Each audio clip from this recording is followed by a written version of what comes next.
Apalagi yang paling dekat, misalnya saja yang sungguh-sungguh di luar jangkauan kemampuan kita, soal rizki, soal jodoh, soal maut.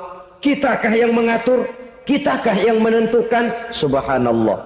Manusia sungguh tidak berdaya menghadapi 3 hal paling pokok ini. Rezeki, kita cuma bekerja. Kitakah yang menentukan? Tidak. Rasulullah sallallahu alaihi wasallam ke alam ini tidak lain adalah untuk memperbaiki akhlak manusia. 14 abad yang lalu, dari sebuah kota kecil yang tidak ada dalam peta, lahir satu proyek raksasa. Proyek memperbaiki akhlak manusia. Di tengah-tengah dunia pada ketika itu, Eropa masih biadab, Afrika belum dikenal orang, Asia sungguh sangat terbelakang, dan semenanjung Arabia dari berbagai aspek kehidupannya dikenal sebagai masyarakat jahiliyah.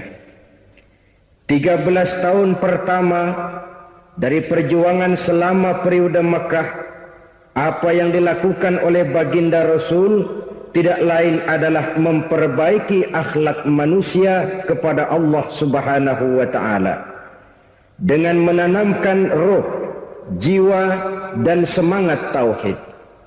Kita tahu bahwa masyarakat jahiliyah menyembah batu, menyembah patung, menyembah berhala yang mereka buat sesuai dengan kekayaannya masing-masing. 360 berhala di sekeliling Ka'bah merupakan bukti nyata dari sesembahan mereka. Yang kaya membuat berhala dari emas lalu disembah. Yang setengah kaya bikin patung dari perak lalu disembah. Yang hampir miskin bikin Tuhan dari kayu lalu disembah. Yang miskin benar tepung terigu diadonin lalu dibentuk seperti wujud seseorang kemudian disembah. Dan apabila selesai nyembah perutnya terasa lapar, Tuhannya habis dipretelin. Sepanjang sejarah kemanusiaan cuma masyarakat jahiliyah saja yang sampai makan Tuhan.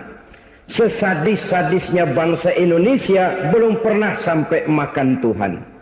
Maka menghadapi manusia seperti ini, yang pertama dilaksanakan oleh Rasul memperbaiki akhlak mereka kepada Allah, menanamkan la ilaha illallah, bahwa tidak ada Tuhan yang perlu disembah selain daripada Allah Subhanahu wa ta'ala.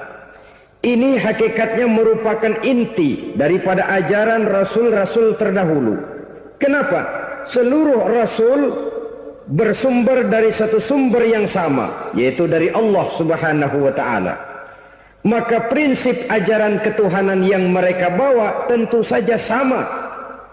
Nabi Adam mengajarkan la ilaha illallah, Nabi Nuh mengajarkan la ilaha illallah, cuma tentu sambungannya Nuh Rasulullah. Nabi Ibrahim mengajarkan la ilaha illallah, Ibrahim Rasulullah. Nabi Musa mengajarkan la ilaha illallah, Musa Rasulullah. Bahkan Nabi Isa mengajarkan la ilaha illallah, Isa Rasulullah. Dan Nabi Muhammad mengajarkan la ilaha illallah, Muhammadur Rasulullah. Akhlak manusia kepada Allah dengan menanamkan tauhid. Jadi kalau ingin berakhlak yang benar kepada Allah, jaga tauhid, pegang teguh akidah. Saudara-saudara kaum muslimin rahimakumullah, lawan daripada tauhid adalah kufur. Kufur bisa dua, bisa kufur iman, bisa kufur nikmat. Kufur itu sifatnya, kafir itu orangnya. Ada orang kufur iman, dan ini merusak akhlak kepada Allah Subhanahu wa ta'ala. Kufur iman itu kadang-kadang bentuknya syirik, orangnya disebut musyrik. Kufur iman itu kadang-kadang bentuknya nifaq, orangnya disebut munafik. Kufur iman itu kadang-kadang bentuknya riddah, orangnya disebut murtad. Ini merupakan jenis daripada kufur-kufur iman dan tergelincirnya manusia daripada akhlak kepada Allah Subhanahu wa ta'ala. Benar, di zaman sekarang kita tidak menyembah berhala. Memang di zaman sekarang kita tidak menyembah patung. Iya, kita tidak berkeyakinan Tuhan lebih dari satu. Tapi kadang-kadang akhlak kita kepada Allah sering lentur dan luntur, sering bergoyang dan tergoncang, sering kena erosi dan polusi.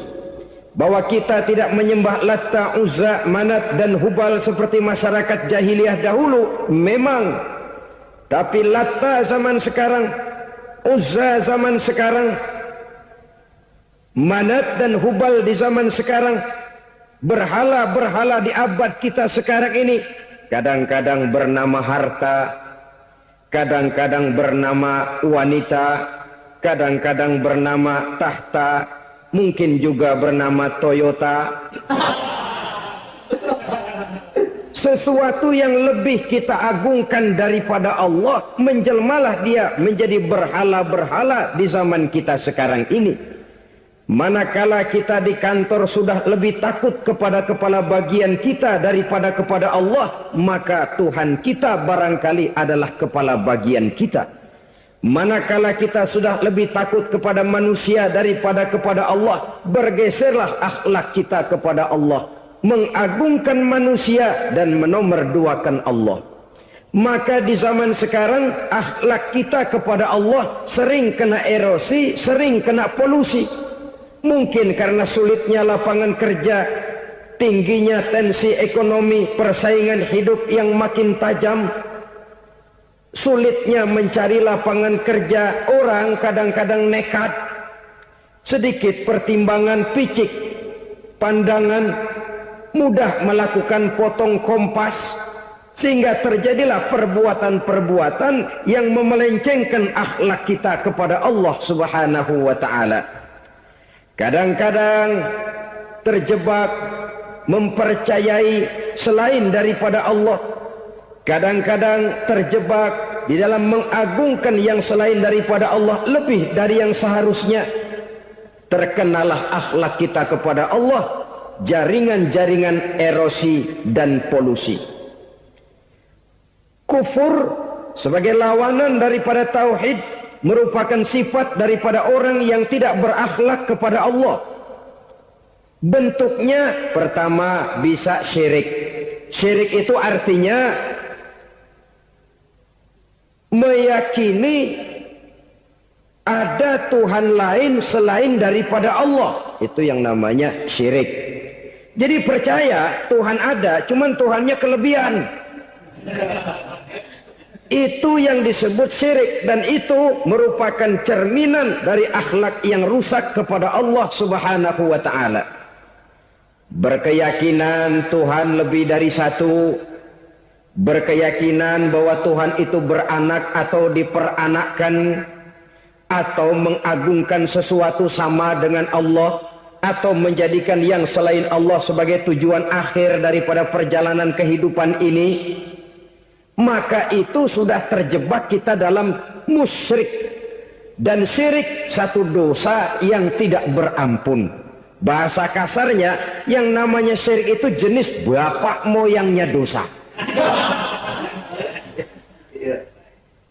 Saudara-saudara, sebab itu saya pesan, kalau memang terpaksa, biasanya yang tinggal di kota-kota besar itu kalau tidak kepengen dosa kan susah.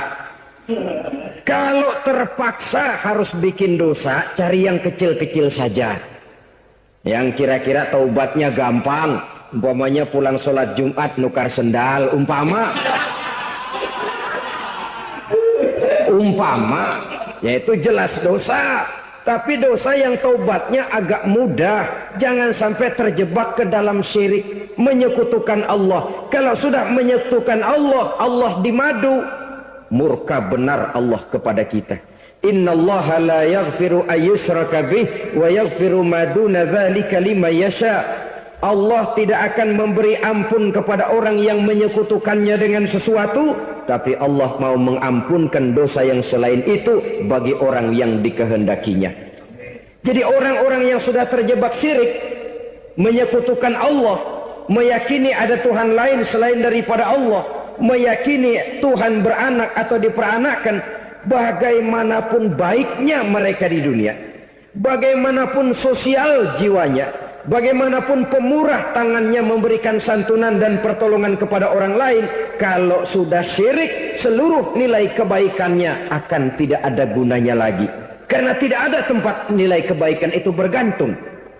Sedangkan kita berbuat baik agar diterima oleh Allah. Kalau Allahnya marah kepada kita, siapa yang akan menerima nilai kebaikan itu sendiri? Ini bentuk yang pertama. Yang nyata-nyata menyembah berhala, syirik. Yang nyata-nyata beriktikad Tuhan lebih dari satu, syirik. Atau yang tersamar. Yang tersamar itu yang sering jadi penyakit kita. Saya sejak ada perkutut ini di rumah, perkutut. Saudara-saudara, yang merusak akhlak kepada Allah, yang merusak tauhid setelah syirik, bisa juga berbentuk nifak. Nifak itu sifatnya, orang yang punya sifat nifak disebut munafik. Asal katanya dari nafakun. Nafakun itu satu lubang yang punya dua muka, seperti goa, ada tempat masuk, ada tempat keluar. Maka munafik orang yang punya dua muka. Kalau bahasa kita, pandai bermain minyak di atas air. Manis jika berhadapan, balik belakang lain bicara. Sehingga apa yang dinamakan nifak, kata Imam Ali Al-Jurjani dalam kitab ta'rifatnya, izharul imanu bil lisan wa kitmanul kufri bil qalbi. Menyatakan, menampakkan iman dengan lidahnya, tapi menyembunyikan kekafiran dalam hatinya. Dengan kata lain, lidahnya mah iman, hatinya mah kafir. Padahal hati itu yang dilihat, padahal hati itu yang dinilai. Kenapa lidahnya mengaku iman? Ya mungkin karena kepepet, mungkin karena kepentingan, mungkin karena ingin mencari kelemahan orang, lalu dia pura-pura beriman. Tapi sesungguhnya hatinya kufur. Ini merupakan penyakit munafik. Dan terus terang, menghadapi orang munafik jauh lebih berat daripada menghadapi orang kafir. Kenapa? Munafik ini kan musuh dalam selimut.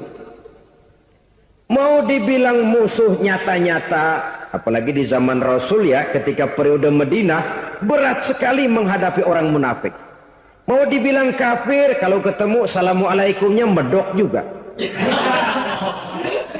Mau dibilang mukmin, di belakang ngegerundel, nyari-nyari penyakit, nyari-nyari lantaran, mencari-cari gara-gara.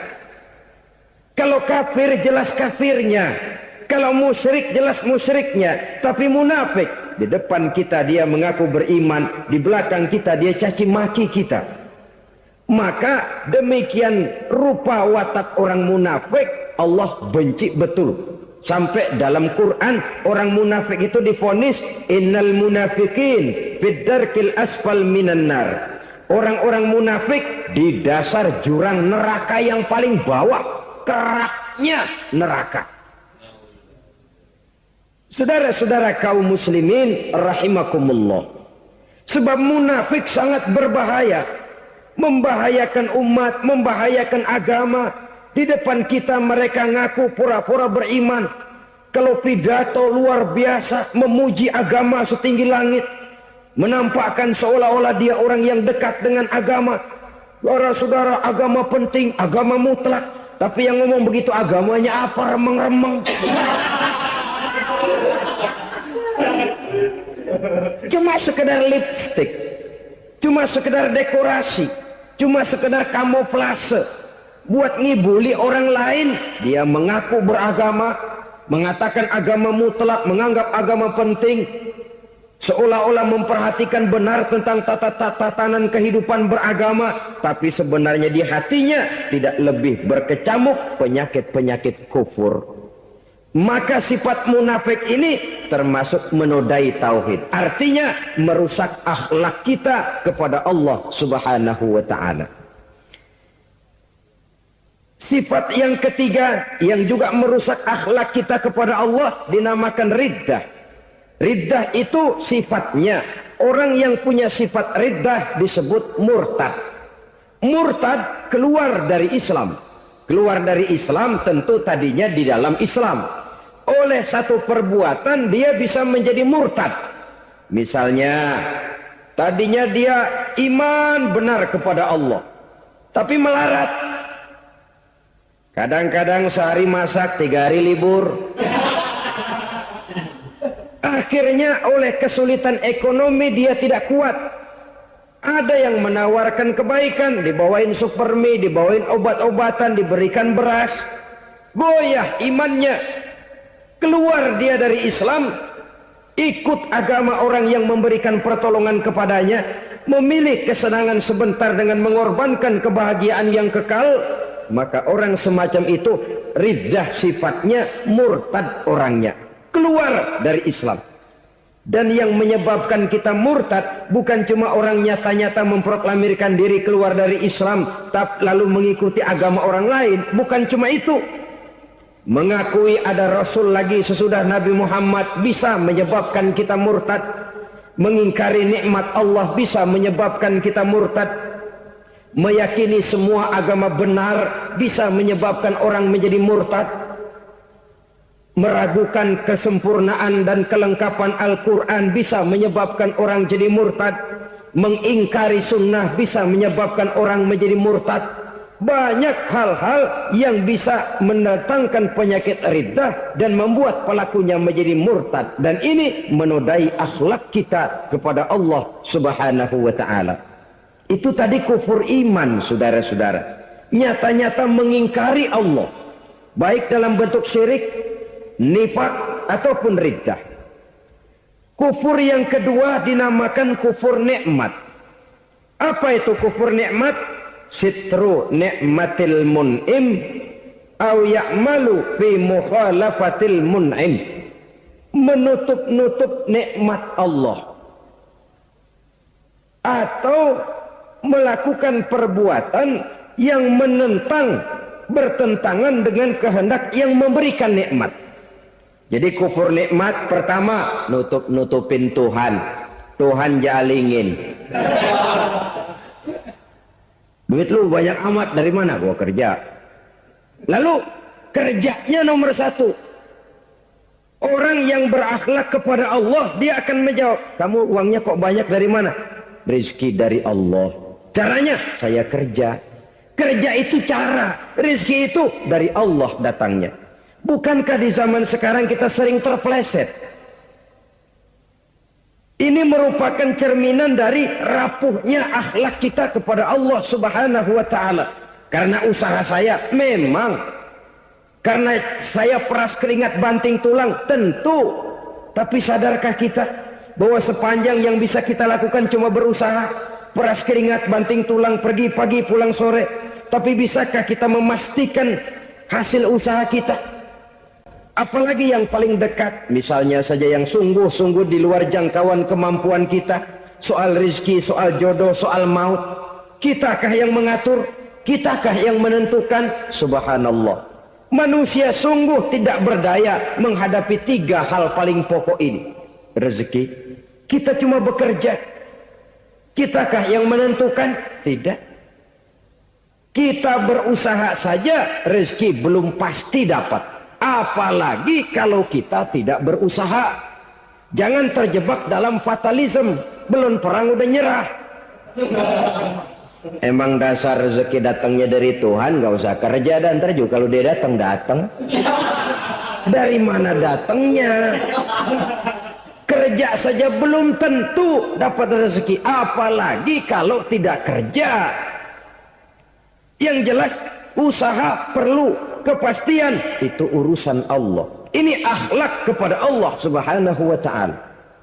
Jodoh juga begitu. Kita berusaha, kita berupaya, Allah menghendaki lain jadinya. Maut juga begitu. Siapa sih yang pengen ngadepi maut? Siapa sih yang pengen mati? Siapa sih yang pengen ketemu malaikat Israel? Tidak seorang pun kalau ditanya, kecuali mereka yang putus asa ya. Kalau otaknya masih normal, mau mati mesti belakangan dulu udah dikit. Tapi yang satu itu saudara, kalau dia sudah datang, tenaga mana yang bisa menolak? Kalau dia sudah berkunjung, kekuatan mana yang bisa menghindar? Kalau dia sudah ingin bertemu, kemana kita bisa melarikan diri? Manusia sepanjang yang dia lakukan hanya berusaha, tapi kepastian, ketentuan dari Allah Subhanahu wa ta'ala. Orang yang kufur nikmat, nutupin Allah. Dia merasa rezekinya adalah mutlak peras keringatnya. Seolah-olah Allah nggak punya peranan apa-apa di situ. Oh, ini kan saya bisa rumah begini karena saya kerja keras. Oh, ini mobil saya begini saya kerja keras. Peras keringat, banting tulang, keras.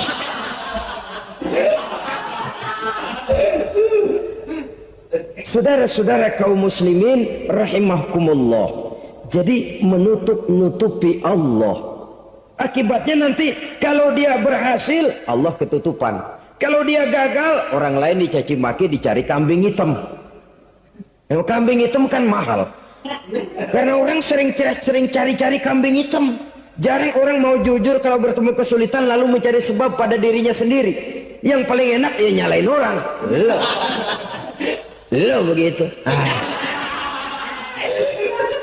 Orang lain yang paling enak kita salahin. Au ya'malu fi mukhalafatil mun'im, atau dia melakukan sesuatu yang tidak sesuai dengan kehendak yang memberikannya nikmat. Diberikan kita tangan, mulut sih nggak berhenti, terima kasih Tuhan, alhamdulillah saya dikasih tangan. Cuma nih tangan enteng mat nabokin orang mulu. Itu sudah mukhalafatul mun'im, bertentangan dengan kehendak yang memberikan nikmat. Diberikan harta, mulutnya mah basah, terima kasih Tuhan, alhamdulillah dikasih harta, tapi pelitnya minta ampun, kikir koret medit. Ini juga termasuk kufur nikmat, mempergunakan suatu nikmat bertentangan dengan kehendak daripada yang memberikan nikmat itu sendiri. Saudara-saudara kaum muslimin rahimakumullah, oleh karenanya kufur iman memang lebih bahaya daripada kufur nikmat. Tapi jangan lupa, kufur nikmat bisa menyeret orang kepada kufur iman.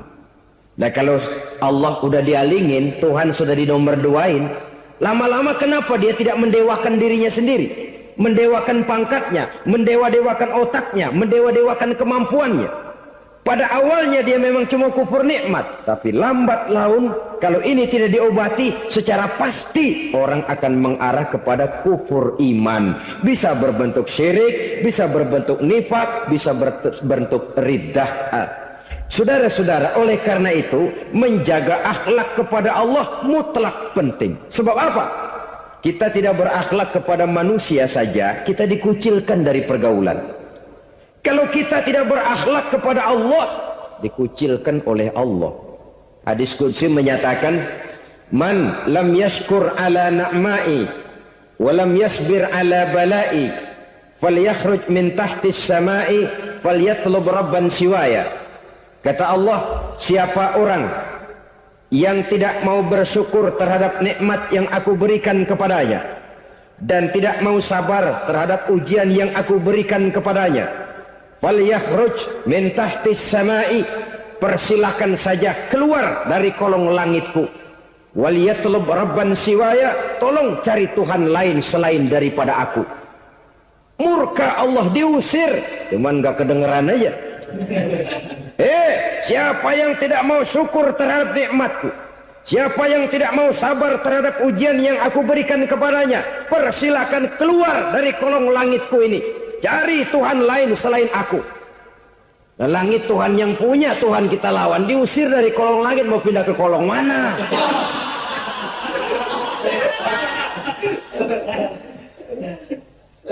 Jadi jangan merasa kufur nikmat kan enteng. Iya, kelihatannya begitu. Tidak sebahaya kufur iman. Tapi kufur nikmat ini merupakan anak tangga. Yang kalau kita sudah mulai naik, kita akan naik terus sampai kepada tingkat di mana kita mengalami kufur iman. Kalau sudah ke sana, maka akhlak kita kepada Allah terkenalah erosi, terkena polusi, hancur akhlak kepada Allah. Dan itulah sumber kesengsaraan abadi. Kalau cuma kita tidak berakhlak kepada manusia, barangkali resikonya cuma kehidupan di dunia ini. Mungkin juga ada kehidupan akhirat. Tapi kalau sudah tidak berakhlak kepada Allah, dunia akhirat kita rugi dan celaka. Maka pada kesempatan ini saya mengajak, marilah jaga baik-baik akhlak kita kepada Allah. Satu kali kita bertauhid, sampai mati kita bertauhid. Satu kali la ilaha illallah, jangan tergelincir lagi kita keluar daripada kalimat itu. Satu kali kita bertuhankan Allah, jangan bertuhan yang lain selain daripada Allah. Jangan sekutukan Allah. Jangan samakan Allah dengan sesuatu. Jangan mengangkat yang lain sama agungnya dengan Allah. Sebab dengan demikian kita seolah-olah sudah mengotori akhlak kita kepada Allah Subhanahu wa ta'ala. Ini berat, saudara-saudara. Ini tidak ringan. Kadang-kadang saya katakan tadi, masalah ekonomi. Kadang-kadang persaingan hidup yang makin tajam, di tengah lapangan kerja yang makin sulit, di tengah orang banyak potong kompas. Kalau berpatokan kepada nilai tauhid, la ilaha illallah, tidak ada Tuhan selain Allah, maka saya tidak akan takut kecuali hanya kepada Allah. Saya tidak akan menggantungkan hidup kecuali hanya kepada Allah. Saya tidak akan minta rezeki kecuali hanya kepada Allah. Kadang-kadang situasi yang nekat membuat kita kehilangan keseimbangan, kehilangan pertimbangan, picik pandangan. Akibatnya kita merusak akhlak kepada Allah Subhanahu wa ta'ala. Ironinya kan orang sekarang kalau ditanya, lu nyolong ya? Iya. Kok berani? Emang. Lu nggak tahu Tuhan lihat? Tahu. Kok nyolong juga? Biarin. Kalau Tuhan mah lihat, jangan ribut. Enggak ribut katanya. Kalau orang lihat, 2 orang saja tahu, geger kelurahan. Ini kan sudah mendustai dirinya sendiri, sudah merusak akhlaknya kepada Allah Subhanahu wa ta'ala. Tuhan enggak ribut katanya. Saudara hadirin yang saya hormati, jadi oleh karenanya akhlak kita kepada Allah merupakan basis daripada kehidupan beragama. Kalau itu sudah mulai rapuh, mulai terkena erosi dan polusi, mulai rusak, dikhawatirkan nanti nilai ibadah kita kepada Allah juga akan turut ambruk karenanya. Saudara-saudara kaum muslimin rahimakumullah, tugas yang kedua memperbaiki akhlak manusia kepada sesama manusia. Kita tahu Islam sesuai dengan namanya adalah agama damai. Maka akhlak manusia kepada sesama manusia menempati porsi yang penting dalam kehidupan beragama. Bagaimana seorang muslim bergaul, bertata krama terhadap sesama manusia. Mari kita lihat lebih jauh persoalannya. Untuk memudahkan pembicaraan dari kacamata agama, kita kelompokkan saja manusia itu dalam 2. Pertama yang seiman dan yang kedua yang tidak seiman. Yang tidak seiman itu kita sebut saja kufur atau kafir. Nah, kepada yang kafir pun kita diajarkan untuk berakhlak. Apalagi kepada yang memang nyata-nyata seiman, sekeyakinan, seakidah. Kemanapun Islam datang, ke negara manapun ia masuk, ia tidak menaburkan kerusakan. Jadi tidak benar kalau orang pernah itu menggambarkan, saking sentimennya seorang orientalis pernah menggambarkan Nabi Muhammad di tangan kirinya Quran, di tangan kanannya pedang. Menggambarkan seolah-olah Islam dikembangkan dengan kekerasan. Sebenarnya tidak sama sekali. Kalaupun dalam sejarah perkembangan Islam pernah terjadi perang, maka perang dalam Islam sesungguhnya apabila kita amati sejarahnya bukan untuk memaksakan agama, karena memang agama tidak bisa dipaksakan, tetapi justru untuk mempertahankan agama dari segala macam hambatan, rintangan, hinaan dan fitnahan.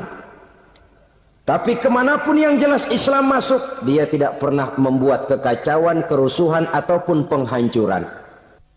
Candi Prambanan bahkan dipugar, gereja-gereja tidak ada yang dihancurkan oleh umat Islam. Kenapa? Islam agama damai.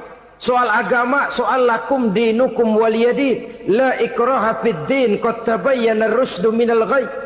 Tidak ada paksaan dalam beragama, sebab nyata yang benar dengan yang tidak benar. Belum pernah ada orang kafir masuk ke perkampungan orang Islam lalu dikejar-kejar, diteriakin kafir, kafir, sunatin.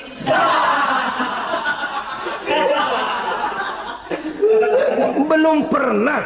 Kenapa? Islam menghormati orang lain agama. Nah, yang kafir ini macam-macam, saudara. Ada kafir harbi. Nah, ini kafir kerok. Ini kafir yang nyata-nyata memproklamirkan permusuhan kepada umat Islam.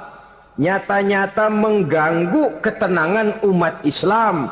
Kafir yang seperti ini yang boleh diperangi. Misalnya kita mau sembahyang Jumat dijagain. Nggak boleh sembahyang Jumat, getok palanya. Kafir harbi artinya tantangan perang datang dari mereka, bukan kita yang mulai, mereka yang buka front. Prinsipnya umat Islam tidak boleh mencari-cari musuh, tapi pun tidak boleh lari kalau ketemu musuh. Musuh jangan dicari, ketemu jangan lari. Karena itu kesan seolah-olah umat Islam ini teroris, umat Islam ini destroyer, umat Islam ini sering menimbulkan keonaran, kerusakan. Sungguh satu fitnahan yang sangat keji. Umat Islam adalah umat yang cinta damai. Islam di masa perkembangannya masuki Eropa melalui Selat Gibraltar, Jabal Tariq, memasuki Spanyol. Islam tidak pernah meruntuhkan gereja. Islam tidak pernah membunuh orang-orang Nasrani. Bahkan Islam mewariskan peradaban dan kebudayaan yang begitu tinggi nilainya di bidang ilmu pengetahuan. Sampai ketika itu Barat banyak mengkaji ilmu pengetahuan dari dunia Islam. Buku-buku berbahasa Arab diterjemahkan ke bahasa Yunani, dipelajari oleh para cendekiawan di negeri Barat sana. Mereka mengambil manfaat yang banyak dari masuknya Islam ke Eropa. Sementara gereja tetap berdiri dengan megahnya. Kuil-kuil tempat peribadatan tidak satupun yang diusik-usik. Kenapa? Islam agama yang cinta damai. Asal dia tidak diganggu, asal kehormatannya tidak dihinakan. Jadi kafir harbi, kafir yang nyata-nyata nantang perang, ngajak berkelahi. Itu kafir yang nyari penyakit. Kafir harbi ini boleh diperangi dengan catatan mereka yang memang mulai. Yang kedua kafir zimmi. Kafir zimmi, kafir yang hidup di tengah mayoritas muslim, tapi mereka mau hidup dengan aman, damai, tenang. Mereka wajib dilindungi. Bahkan Nabi pernah memberikan satu jaminan, man azazimiyan faqad azani. Siapa yang mengganggu orang kafir zimmi sama saja dengan mengganggu saya. Kehormatannya dijaga, harta bendanya dilindungi, anak istrinya pun dilindungi. Dan ini jadi kenyataan. Saudara bisa lihat di negara-negara yang mayoritas penduduknya beragama Islam, orang-orang kafir di luar Islam hidup dengan tenang, aman, damai. Di Saudi Arabia, di luar tanah haram, di luar Mekah dan Madinah, banyak orang-orang kafir mencari nafkah. Mereka tenang, aman, dilindungi undang-undang. Begitu di Mesir, begitu di negara Indonesia yang berdasarkan Pancasila ini. Kehidupan beragama menimbulkan gairah, rukun, tenang, aman, damai, sepanjang tidak saling ganggu, tidak saling usik, menghargai orang yang sudah beragama. Tidak menjadikan penganut suatu agama sebagai sasaran dari dakwah agama lainnya. Saudara-saudara kaum muslimin rahimakumullah. Jadi memang oleh Al-Quran kita dianjurkan asyidda 'alal kuffar ruhama bainahum. tegas kepada orang kafir, kasih sayang kepada sesama muslim. Tapi tegas bukanlah berarti marah-marahan, bukan berarti musuh-musuhan, bukan ngajaki perang. Tegas dalam arti punya garis tentang kehidupan beragama, lakum dinukum waliyadin. Soal kehidupan sosial, mari kerjasama. Bangun jalan, ayo rame-rame. Siskamling, mari bebarengan. Bikin puskesmas, mari sama-sama. Tapi kalau sudah soal agama, itu tidak perlu ada toleransi agama. Yang perlu toleransi antar umat beragama. Kalau umatnya mau kerjasama silakan, tapi tidak menyangkut soal ibadah. Jangan kerjasama di bidang ibadah. Itu kerjasama yang salah pasang, saudara-saudara. Sehingga dengan demikian, toleransi adalah menyangkut kehidupan antar umat beragama. Sedangkan agama sendiri punya kapling yang nyata. Sehingga dengan demikian tegas kepada orang kafir dalam arti kita punya satu kepribadian. Tidak ngambang. Enggak, lalu kalau ditanya orang, sebenarnya agama lu apa sih? Ah, gua mah gimana musimnya aja. Agama pakai musim kayak rambutan. Akhirnya ya begitu, musim-musiman. Ke masjid kelihatan, ke gereja hayo, ke candi nongol, ke apa? Bingung malaikat bagaimana nyatetnya nih bocah ini. Di mana aja ada. Kita punya satu kepribadian. Saya muslim dan garis saya ini, lakum dinukum waliyadin. Bagi Tuhan persilakan agama Tuhan, bagi kami agama kami. Kami hormati Tuhan, Tuhan hormat kepada kami. Tapi soal agama, kaplingnya jelas. Kerjasama, mari urusan muamalah, bidang sosial. Yuk kita siskamling sama-sama dengan orang lain agama. Mari jaga kerukunan, kesatuan, persatuan, kekompakan. Perbaiki jalan yang rusak, mari sama-sama. Mendandani jembatan yang runtuh, mari sama-sama. Tapi sembahyang, kaplingnya lain-lain.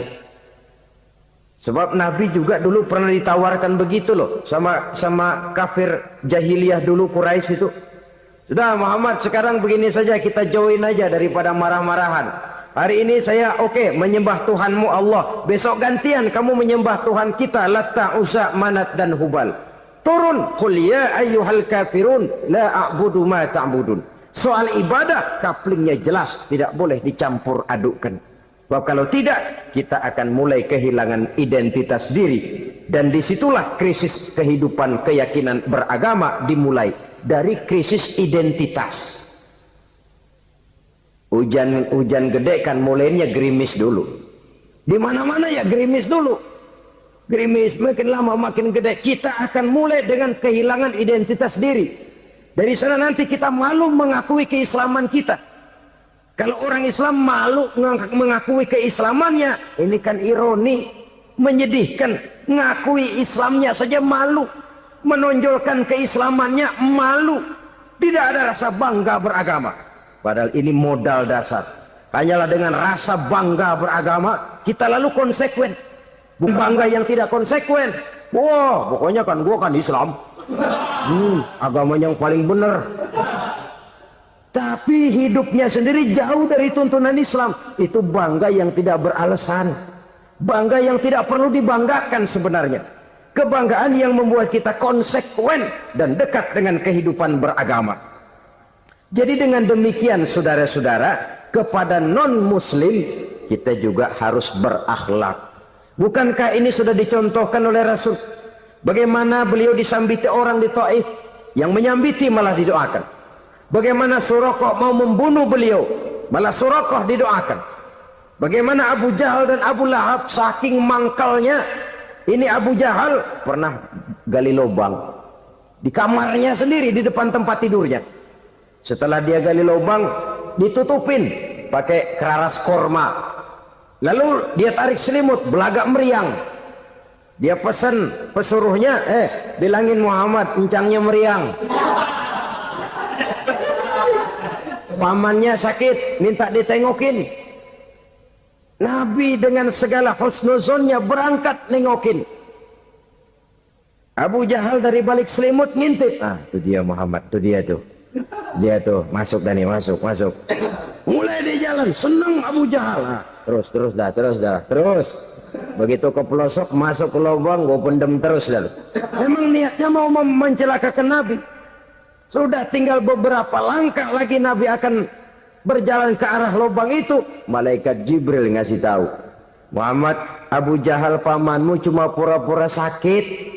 Di depan tempat tidur itu ada lubang sudah dia gali untuk menjerumuskan kamu. Sudah balik pulang. Balik badan Nabi. Sudah hampir mau melangkah, kakinya malah muter pulang. Abu Jahal yang lihat Nabi sudah hampir jatuh nggak jadi, balik pulang.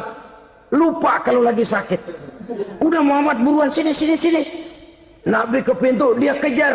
Dia lupa sama lubang yang dia gali. Begitu dia kejar, dia yang kepelosok masuk ke dalamnya. Sejak saat itu ada pepatah, man hafara hufratan waqa'a fiha. Siapa yang suka nggali lubang, dia sendiri bakal terpelosok ke dalamnya. Jatuh dia ke lubang yang dia gali. Padahal ya paling banter 2 atau 3 meter paling dalam. Dari dalam lubang itu dia teriak-teriak, Muhammad, tolongin, pamanmu kecebur. Kasih tahu Muhammad, kasih tahu. Datang lagi lah pesuruhnya, Muhammad, pamanmu Abu Jahal kecebur, minta tolong diangkatin. Sudah diulur tambang, habis sambung lagi, nggak bisa sampai. Masa iya, cuma kamu yang bisa nolong. Apa yang dilakukan Nabi? Balik mau nolongin. Akhlak. Kita kalau ada orang gali lubang buat nyeburin kita, dia sendiri yang kecebur. Gorok gua kagalemin loh. Mati sekalian dah. Nabi mah enggak, balik nolongin tuh Abu Jahal. Kenapa paman kecebur? Iya Muhammad, tolong, tambang udah diulur-ulur, sambung nggak sampai. Aduh kasihan paman nih, pegang tangan saya. Nabi cuma ulurin tangan, nyampe dipegang oleh Abu Jahal. Diangkat ke atas. Nyampe atas, apa kata Abu Jahal? Tambang bergulung-gulung nggak nyampe, kamu cuma pakai tangan doang kok bisa Muhammad, hebat banget sihirmu. Mukjizat dia bilang sihir, udah ditolongin nyela lagi, kan yang enak kita injek palanya. Orang dulu bilang wah katanya nolongin anjing kejepit. Udah selesai ditolongin malah yang nolong digigit. Saudara hadirin yang saya hormati, kepada orang-orang kafir kita harus berakhlak, menghormati mereka, tidak memaksakan satu keyakinan dalam batas-batas yang ditolerir oleh agama, yaitu pada masalah-masalah sosial dan muamalah. Itu kepada non-muslim, apalagi kepada sesama muslim. Baik akhlak kepada orang tua, akhlak kepada guru, akhlak kepada jiran atau tetangga, itu semua termasuk dalam akhlak kepada sesama manusia. Akhlak kita kepada orang tua, kadang-kadang kita orang timur ini ketularan orang barat. Engkongnya dianggap CS. Salaman main kedet aja halokong. Engkongnya bahalo di bengong. Saudara-saudara kaum muslimin rahimakumullah, akhlak yang tua kepada yang muda, akhlak yang muda kepada yang tua, kepada jiran dan tetangga, kepada sanak famili dan handai tolan, pendeknya kepada sesama muslim. Tetangga ada haknya, ada hak tetangga yang kalau kita berakhlak itu harus dipenuhi. Contoh kecil, kalau saya beli radio, itu saya dong boleh berpikir, ini radio saya beli pakai uang saya setel di rumah saya, sekeras-kerasnya ada apa sama orang lain? Radio gua, yang beli gua pakai duit gua, gue setel di rumah gue, ada urusan apa sama orang lain? Itu kalau menurut saya. Tapi tetangga sebelah saya kan bisa juga ngomong begitu. Mata gue, yang ngantuk gue tidur di rumah gue, kenapa suara radio lu masuk kemari? Ketika itulah lalu kebebasan saya nyetel radio dibatasi oleh kebebasan tetangga saya yang mau tidur. Ini sudah akhlak namanya. Umpamanya lagi ada Nabi ajarkan, iza tobakhta maraqatan fa'akthir ma'aha wa ta'ahad jiranaka. Kalau kamu masak sayur, banyakin kuahnya, bagiin tetangga kamu. Bukan bagiannya itu yang jadi soal, tapi akhlak kepada tetangga.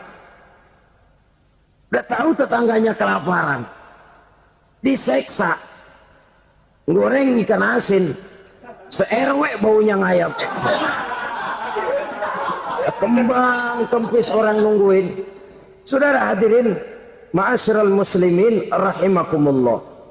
Jadi dengan demikian, kalau sudah kembali kepada orang-orang yang nilai imannya sama dengan kita, apapun organisasinya, apapun baju yang mereka pakai, kaos yang mereka pakai, jaket yang mereka pakai, kalau sudah seakidah, seiman, jaga akhlak kita. Pendapat boleh berbeda, kaos boleh tidak sama, jaket boleh beraneka warna, bendera boleh beragam-ragam, tapi ukhuwah Islamiyah ini utamakan. Adalah lebih baik mencari persamaan dalam kehidupan dan bukan memperbesar perbedaan. Hanyalah dengan mengembangkan nilai-nilai akhlak semacam ini, toleransi tidak hanya diperlukan kepada yang non-muslim, kepada sesama muslim pun toleransi. Artinya apa? Jangan memponis amalan orang lain. Yang usolli, yang tidak usolli, berjalanlah menurut keyakinannya masing-masing. Jangan lalu memponis, itu namanya nggak toleransi. Kamu nggak pakai usolli ya? Enggak. Brengsek. Kamu pakai usolli ya? Iya. Bid'ah. Nah, dua-duanya kagak yang benar. Kalau yang sembahyang kagak benar, bagaimana yang kagak sembahyang? Apa itu yang benar? Toleransi, setuju dengan perbedaan pendapat, jangan memponis amalan orang lain. Karena kita hanya beramal, hak menerima adalah Allah Subhanahu wa ta'ala. Jangan sebentar-bentar mencap bid'ah, dolalah, benar, neraka. Kayaknya neraka kapling orang tuanya kali. Gampang bener masukin orang ke neraka. Kita kadang-kadang bisa toleransi dengan orang luar, tapi kepada sesama muslim toleransi tidak sanggup kita adakan. Mengklaim merasa kita yang benar, orang lain salah semua, itu tidak toleransi namanya. Mentang-mentang jadi ustadz, nih satu-satunya ustadz di sini ya, semuanya mesti ngaji kemari. Kalau nggak ngaji kemari Islamnya kurang tapi benar. Toleransi. Saudara-saudara kaum muslimin rahimakumullah, lapang dada menghargai orang yang berbeda pendapat, apalagi kalau perbedaan pendapat itu menyangkut hal-hal yang tidak prinsipil, menyangkut hal-hal yang sekunder dalam kehidupan beragama, menyangkut masalah-masalah yang dalam bahasa fikih disebut soal-soal furu'iyah. Tidak usah menyebabkan kita bersih tegang. Kepala sama hitam pendapat boleh berbeda dan halal. Bahkan Nabi mengatakan ikhtilafu ummati rahmatun. Perbedaan pendapat di kalangan umatku bahkan menjadi rahmah, sepanjang perbedaan pendapat itu diiringi dengan rasa toleransi. Tapi kalau sudah main baku hantam, main klaim, memponis orang lain, akhirnya timbullah keretakan. Jangan heran kadang-kadang satu masjid dua kelir.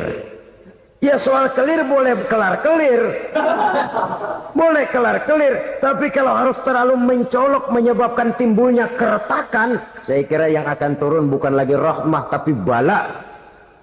Bala akan menimpa kita, jatuh kita menjadi umat yang lemah. Oleh karena di antara kita sendiri, sesama kita tidak pandai bertoleransi, tidak lapang dada. Ada anak muda kelihatannya mau majuan dikit, yang tua curiga. Nih, kalau dia maju pasaran gue bangkrut dong nih.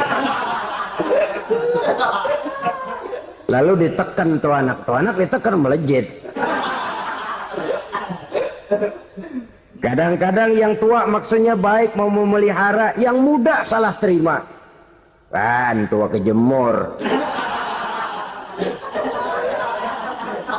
Dari dulu sampai sekarang gitu-gitu doang, anak kemajuannya. Padahal yang tua barangkali maksudnya juga baik, mau memelihara.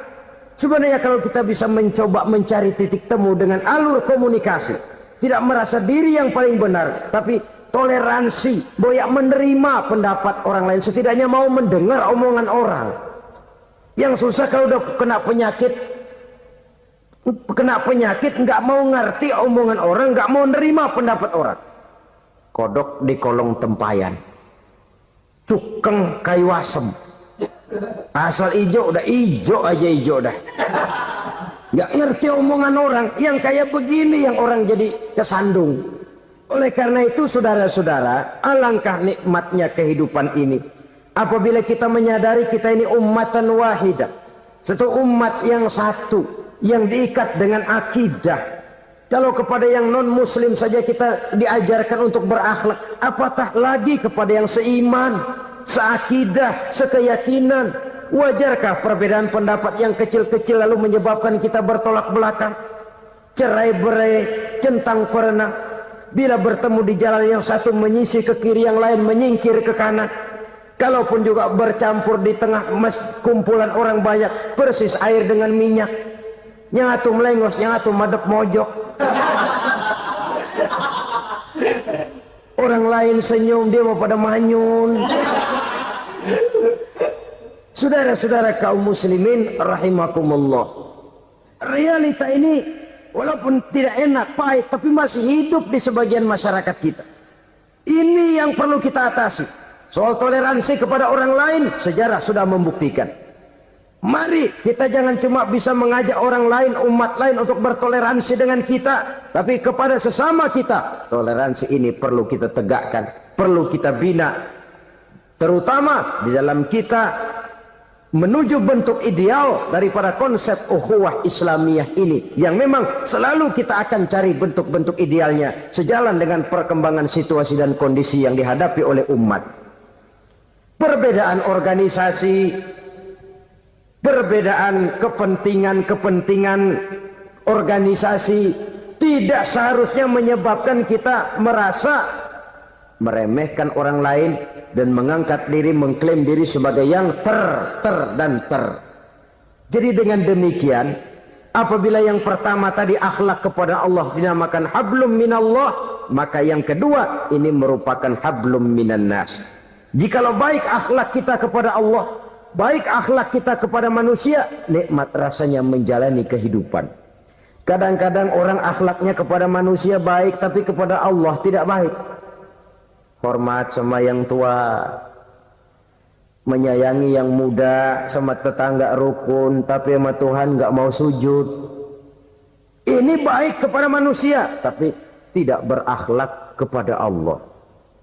Atau sebaliknya, sujudnya sama Allah mah tekun, bener khusyuk, bahasanya juga fasih, luar biasa. Tapi sama manusia sombong, takabur, ujub, merasanya dia doang yang paling benar. Sebab iblis itu ya, itu kadang-kadang datang lewat hati, dan memang selalu markasnya di situ. Kalau dia tidak bisa menggoda kita dengan yang lain, dia tumbuhkan sifat ujub. Dia bisikin, wah memang di kampung ini yang paling banyak ibadahnya ente, yang lain mana, lihat tuh kerocok semua. Lalu di hati orang itu tertanam sifat iya ya. Nah tatkala iya ya, dia sudah terkena serangan iblis. Akhirnya apa? Orang lain diremehin. Asalnya nggak mau sembahyang, ya diajak salaman udah najis aja deh. Ketemu juga mukanya ditekuk 4. Akhirnya bukan ngajak, malah ngenyek, nyina. Lah orang dihina makin jauh, makin tidak tersentuh. Bukan cara itu yang diajarkan oleh Rasul. Bahwa orang tidak mau sholat, tugas kita mengajak. Soal dia tidak sholat, ya itu dosa dia kepada Allah. Saudara-saudara kaum muslimin, ujub disuntikkan oleh iblis ke dalam hati kita. Sujudnya kepada Allah benar, tapi akhlaknya kepada sesama manusia merasa paling benar sendirian, merasa orang lain salah semua. Pokoknya kalau di luar lingkungannya udah kagak bener aja udah bahaya. Saudara-saudara, ini juga penyakit yang disuntikkan oleh iblis. Sebab iblis itu tipu dayanya luar biasa, strateginya lihai. Makin tinggi kualitas iman, ya makin berat upaya iblis untuk menjerumuskan kita.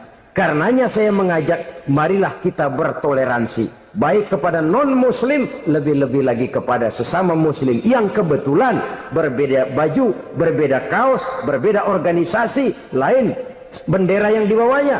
Tapi toleransi mari kita canangkan. Kita terikat oleh ukhuwah Islamiyah. 2. Yang ketiga, akhlak manusia kepada makhluk Allah lainnya di luar manusia.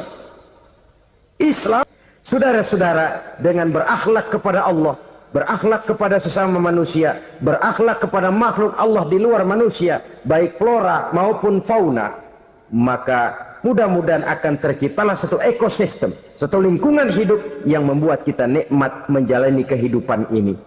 Inilah saja yang kita bicarakan pada pertemuan kali ini. Terima kasih atas segala perhatian. Mohon maaf atas segala kekurangan. Marilah kita membina nilai-nilai akhlak walaupun berat tantangannya. Sungguh lebih baik rakyat rendah yang berakhlak tinggi daripada pejabat tinggi yang berakhlak rendah. Karena nilai manusia pada akhirnya ditentukan oleh akhlaknya itu. Mau sukses di masyarakat, mari kita utamakan akhlak. Usikum wa nafsi bitaqwallah. Wassalamualaikum warahmatullahi wabarakatuh.